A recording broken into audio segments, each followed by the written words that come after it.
kamun katong katiboy.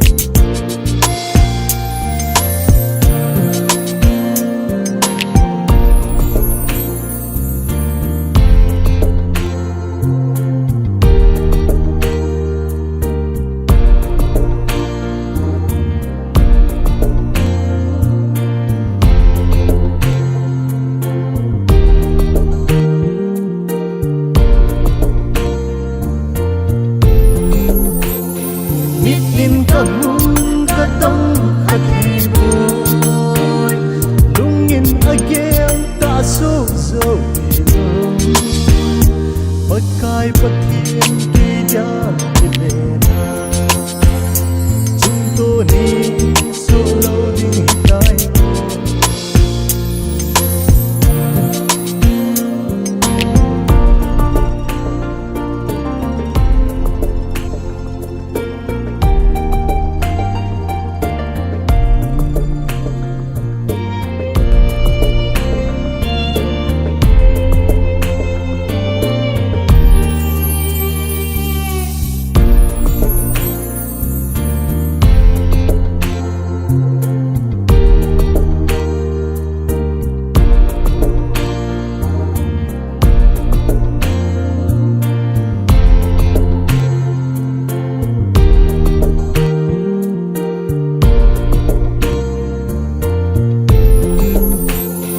Mitlin kamun katong katiboy, lungin ageng taso-so ilong, pagkay patien kidyan ilena, junto ni sulaw ding hikay mo.